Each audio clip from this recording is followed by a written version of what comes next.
Good morning students, welcome to GMA Guru miles ahead. आप मेरे GMA channel को अच्छे से सब्सक्राइब कर लेंगे, बेल आइकन को दबा देंगे ताकि हम ग्रामर से रिलेटेड जितने भी वीडियो डालें वो आप तक आसानी से पहुंच जाए। ग्रामर सेक्शन में पार्ट्स ऑफ स्पीच चल रहा था, पार्ट्स ऑफ स्पीच। तो पार्ट्स ऑफ स्पीच पे हमने देखा था कि पार्ट्स ऑफ स्पीच के कितने पार्ट होते हैं, इनका इस्तेमाल कहाँ होता है। तो पार्ट्स ऑफ स्पीच पे हम लोगों ने पढ़ा था कि नाउन क्या होता है, प्रोनाउन क्या होता है और एडजेक्टिव क्या होता है। आप यहाँ पे ध्यान देंगे कि नाउन, प्रोनाउन, एडजेक्टिव जो हमारे प्रीवियस वीडियो में सारा कॉन्सेप्ट क्लियर किया हुआ है ना। तो आज का जो टॉपिक है वो हम लोग का मेन टॉपिक है वर्ब। वर्ब क्या होता है, वर्ब का इस्तेमाल कहाँ होता है, वर्ब को हम कहाँ कहाँ यूज कर सकते हैं, आखिर ये वर्ब का इस्तेमाल क्यों होता है, कहाँ यूज होता है, तो इस चीज को हम आप क्लियर करेंगे। तो वर्ब एक डूइंग वर्ड होता है। डूइंग वर्ड बोल लो या फिर एक्शन वर्ड बोल लो, एक्शन वर्ड बोल लो, डूइंग वर्ड बोलो या एक्शन वर्ड बोलो। तो एक्शन वर्ड क्या होता है, verb. Doing word is called verb, action word is called verb. यहाँ पे वर्ब का डिफाइन कोई भी आपसे पूछेगा तो आप बेझिझक बोलो कि doing word is called verb. Simple, आपका कॉन्सेप्ट क्लियर होगा। तो यहाँ पे देखेंगे कि वर्ब, यहाँ तो जानेंगे कि वर्ब का डिफिनेशन क्या होता है, तो आप जानेंगे कि वर्ब के काइंड्स कितने होते हैं, how many kinds of verb. तो यहाँ पे देखेंगे कि काइंड्स ऑफ वर्ब। तो काइंड्स ऑफ वर्ब देखेंगे कि देयर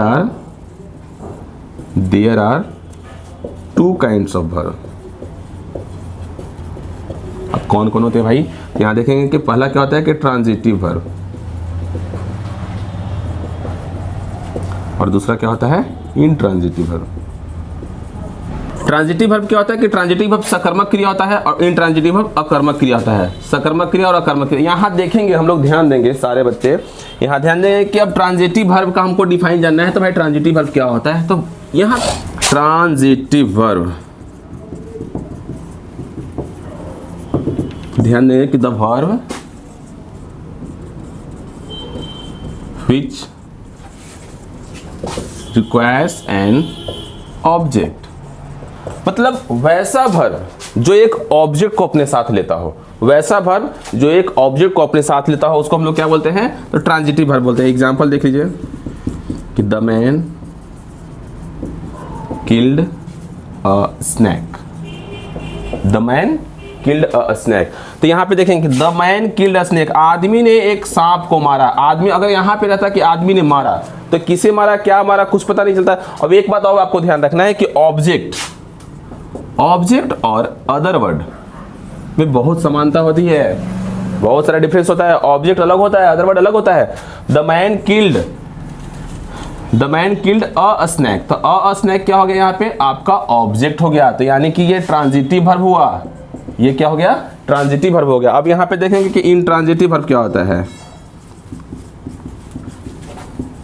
सारे बच्चे ध्यान देंगे, इंट्रांजिटिव वर्ब क्या होता है। तो यहाँ पे सिर्फ सीधा इसका ऑपोजिट होता है कि the verb which does not requires an object. मतलब वैसा वर्ब जिसको ऑब्जेक्ट की आवश्यकता नहीं होती है उसको हम लोग क्या बोलते हैं, इंट्रांजिटिव वर्ब। यानी कि एक एग्जांपल देख लेंगे कि द मैन डायड। अब यहाँ पे एक बात ध्यान देना कि the man died by corona या फिर कुछ भी कर लो, तो ये बाय कोरोना आपका ऑब्जेक्ट नहीं है, ये आपका अदर वर्ड है, वो उससे मरा गया है ना। द मैन डाइड, यहाँ पे डाइड के बाद कोई ऑब्जेक्ट का इस्तेमाल नहीं किया गया, कोई ऑब्जेक्ट नहीं आएगा, तो क्या हो जाएगा, ये आपका इंट्रांजिटिव वर्ब हो जाएगा, है ना। इसको यहीं पे क्लियर करना है। अब यहाँ पे देखेंगे, हम लोगों ने पढ़ा कि वर्ब क्या होते हैं, तो वर्ब के पार्ट, ये काइंड्स को पढ़े तो काइंड्स में दो आते हैं, तो एक ट्रांजिटिव वर्ब होता है, एक इंट्रांजिटिव वर्ब होता है। आगे देखेंगे कि वर्ब के टाइप्स कितने होते हैं, कितने टाइप्स के वर्ब होते हैं। तो यहाँ पे ध्यान देना सारे बच्चे, जिन बच्चों को अगर प्रॉब्लम हो रही होगी तो वो मेरे कमेंट बॉक्स में अपना डाउट को क्लियर करेंगे, मेरे कमेंट बॉक्स में अपना कमेंट करेंगे ताकि हम आपके हर एक सवाल का जवाब अच्छे से दे सकते हैं। तो अब यहाँ पे देखेंगे टाइप्स ऑफ वर्ब। तो टाइप्स ऑफ वर्ब में देखेंगे, सारे बच्चे यहाँ पे ध्यान देंगे कि टाइप्स ऑफ वर्ब में क्या होते हैं। तो there are two types of verb. एक क्या होता है, तो एक होता है मेन वर्ब, एक मेन वर्ब होता है, एक होता है एक्सुलियरी वर्ब।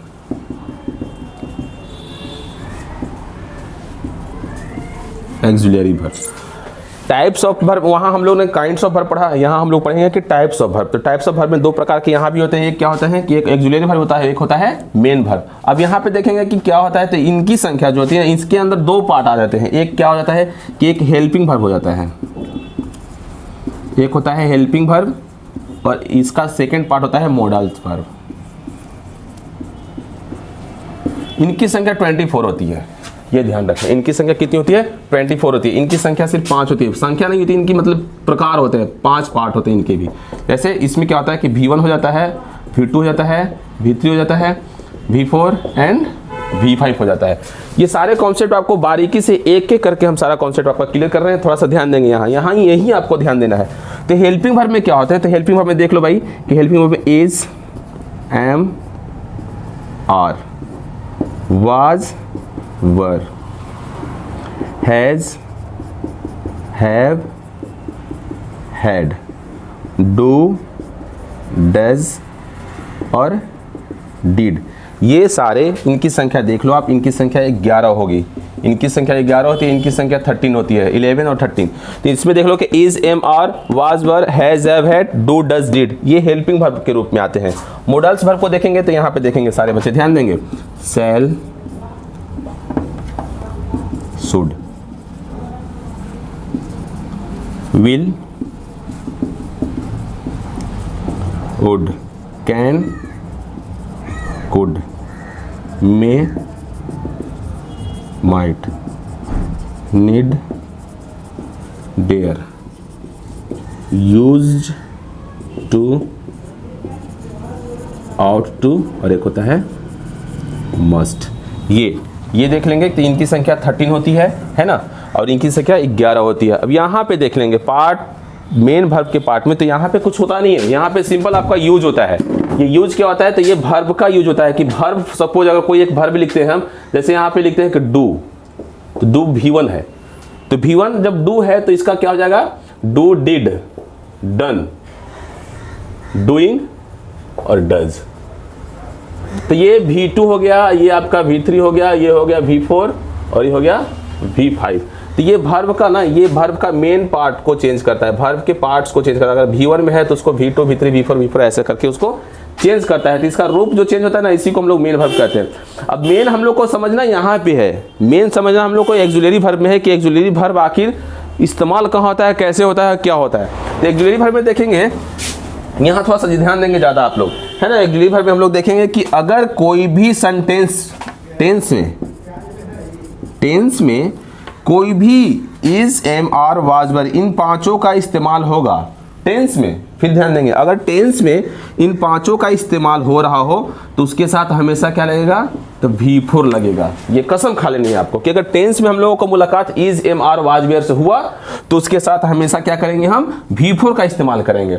ठीक है। दूसरी चीज देखेंगे कि हैज, हैव और हैड, इन तीनों से अगर टेंस में मुलाकात हम लोगों को होती है तो उसके साथ हमेशा क्या लगाना है, वर्ब का थर्ड फॉर्म लगाना है, वर्ब का तीसरा रूप लगाना है। और डू, डज, डिड, अगर इन तीनों से मुलाकात होती है टेंस में तो इसके साथ हमेशा क्या लगाना है, तो V1 लगाना है। इसके साथ हमेशा क्या लगाना है, V1 लगाना है, वर्ब का फर्स्ट फॉर्म लगाना है।